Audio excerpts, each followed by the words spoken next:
Assalamualaikum warahmatullahi wabarakatuh. Ketemu lagi di dalam konten cerita wayang.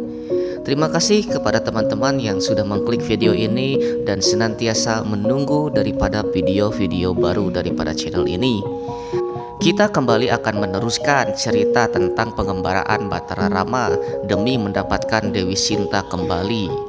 Pada cerita sebelumnya, yaitu Hanoman yang menjadi utusan dari Batara Rama demi menjenguk atau melihat Dewi Sinta yang berada di negara Alengka. Kemudian ketika sudah menemui Dewi Sinta, Hanoman pun datang ke keraton negara Alengka dan membuat kekacauan. Kekacauan pun terjadi dan Hanoman pun tertangkap. Kemudian Rahwana pun membakar Hanoman.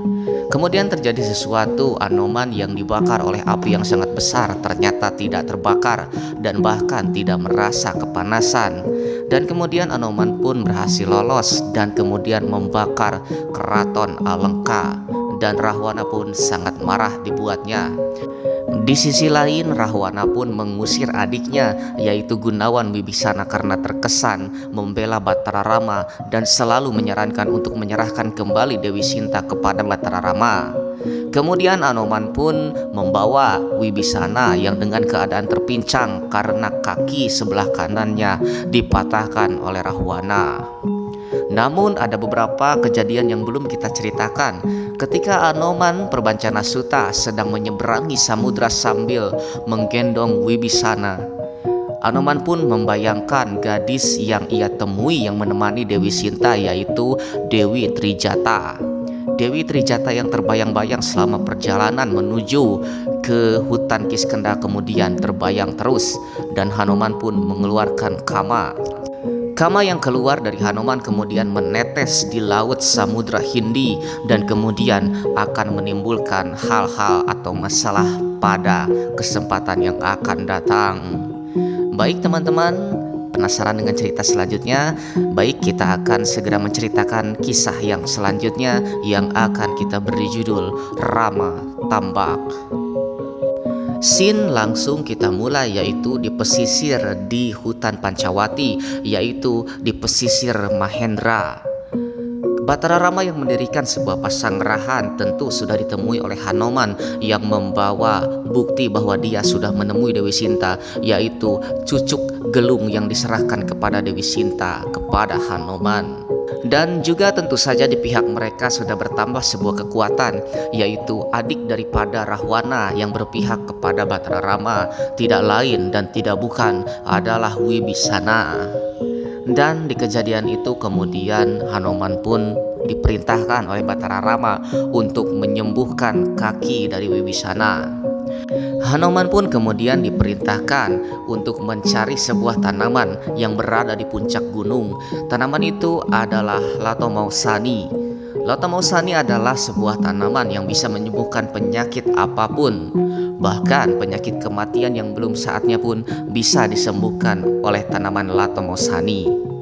Kemudian singkat cerita, Hanoman pun bergegas menuju puncak gunung dan ingin menemukan Lato Mausani. Namun Hanoman tidak tahu daun berbentuk apa Lato Mausani itu. Namun dengan ketidaktahuan Hanoman, Hanoman pun lantas memutuskan untuk membawa puncak gunung ini kepada Batara Rama. Hanoman pun kemudian mulai membelah puncak gunung dan kemudian dengan tangan kosong membawanya ke Batara Rama. Tentu saja hal itu mengejutkan para pasukan yang berada di sekitar Gua Kiskenda dan Pancawati. Kemudian dengan tindakan Hanoman itu, daun Lato Mausani pun berhasil didapatkan dan Gunawan Wibisana pun bisa berjalan kembali dan disembuhkan kakinya. Teman-teman, itu hanyalah sebuah cerita selingan yang akan kita berpuncak kepada cerita yang sesungguhnya. Setelah Gunawan Wibisana sembuh dan kakinya mulai bisa berjalan kembali, kemudian Batara Rama pun mulai melakukan sebuah rapat yang serius. Kemudian Batara Rama pun mengambil sebuah pendapat dari para prajurit dan juga para petinggi negara Kiskenda. Rama ingin menyeberang dan membawa semua pasukan Wanara yang berada di Gua Kiskendha untuk menghadapi Rahwana.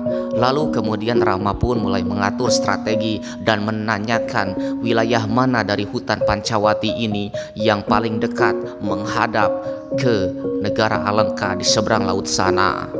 Kemudian Prabu Sugriwa pun menjawab bahwa dataran Mahendra atau pesisir Mahendra lah yang paling dekat menuju ke negara Alengka kalau melewati laut. Kemudian mereka pun berdiri dan menegaskan bahwa mereka akan segera membangun pasanggerahan di Mahendra. Dan kemudian Rama pun bertanya kepada Gunawan Wibisana, di mana di daerah Alengka yang kemungkinan besar kita bisa datang ke sana tanpa diketahui langsung oleh para prajurit atau para penjaga di sana. Lalu Wibisana pun dengan teliti memilih bahwasanya ada sebuah kawasan laut yang tidak begitu ketat, yang dihuni oleh hutan yang sangat lebat dan tidak terjamah oleh siapapun. Hutan dan gunung itu merupakan hutan dan gunung Suela. Suela adalah sebuah gunung dan dataran di mana perbatasan pesisir lautnya sangat tersembunyi dan terdapat hutan yang sangat rimbun yang belum pernah terjamah. Dan akhirnya permasalahan itu pun sudah terselesaikan, bahwasanya Batara Rama akan menyeberang dari hutan Pancawati yaitu di pesisir Mahendra menuju ke negara Alengka yaitu di pesisir Malyawan. Lalu mereka pun mulai berdiskusi bagaimana caranya kita membawa pasukan yang beribu-ribu dari pasukan kera untuk menyeberang menuju negara Alengka.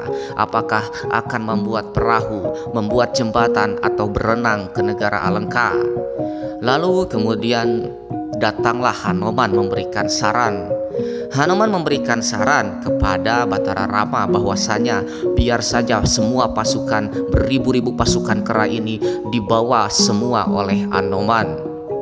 Hanoman memiliki sebuah ajian yaitu ajian Tiwikrama yang bisa merubah dirinya menjadi raksasa. Dan dengan berubahnya dia menjadi raksasa, Hanoman pun akan membawa semua prajurit 3 kali balikan untuk sampai ke negara Alengka dengan cara terbang. Semua pun ada yang setuju dan tentu saja ada yang menolak. Di antara yang menolak saran itu adalah Raden Anggada. Raden Anggada kemudian menyebutkan alasannya kenapa menolak. Anggada menyebutkan bahwasannya kondisi udara yang sangat tidak stabil dan bisa saja terdapat angin kencang dan bahkan bisa membahayakan para tentara Wanara.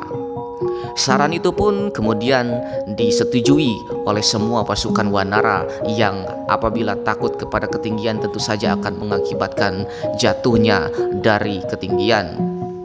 Dan saran Hanoman pun ditolak, kemudian kembali dibukanya saran.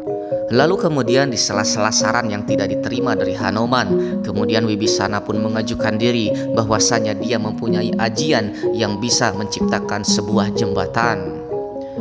Jembatan yang diciptakan oleh Wibisana adalah merupakan ajian khusus yang bisa membuat pelangi yang bisa menjadikan ia sebuah jembatan. Ajian itu adalah ajian Sapta Pawarna yang memunculkan sebuah pelangi yang bisa dipijak dari telapak tangan Wibisana. Lalu Wibisananya pun mencoba mengalirkan Sapta Pawarna dari ujung Mahendra ke negara Alengka Dirca, yaitu ke arah Malyawan. Dan benar saja pelangi yang sangat besar dan kokoh muncul dari telapak tangan Gunawan Wibisana. Lantas kemudian beberapa Wanara pun mencoba dan kemudian melintas melewati pelangi itu. Lalu berduyun-duyun pasukan Wanara pun melintasi dari pelangi tersebut. Kokohnya pelangi itu pun membuat semua Wanara senang dengan adanya jembatan yang bisa melintasi lautan. Namun ketika tiba di tengah dan pasukan Wanara sudah tiba setengahnya, kemudian Wibisana pun kehilangan konsentrasi dan tidak bisa membendung banyaknya Wanara yang sangat banyak untuk melintas. Wibisana pun akhirnya pecah konsentrasi dan kehilangan kekuatannya, dan tiba-tiba saja jembatan Sapta Pawarna hilang. Wanara yang sudah terlanjur menyeberang ke tengah kemudian tercebur ke dalam lautan. Melihat kejadian itu, Anoman pun kemudian berubah menjadi Tiwikrama dan terbang demi menyelamatkan para wanara. Wanara pun berhasil diselamatkan oleh Anoman. Dengan gagalnya Sabta Pawarna dari Wibisana kemudian memunculkan sebuah kecurigaan, yaitu dari Anggada, yang mana Wibisana sengaja untuk mengurangi pasukan dan menceburkan semua pasukan wanara ke dasar lautan.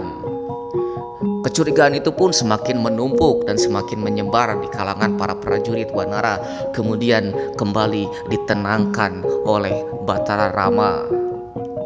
Kemudian Batara Rama pun mencari solusi dan memberikan saran bahwasanya Batara Ramalah yang akan dengan sengaja membelah lautan.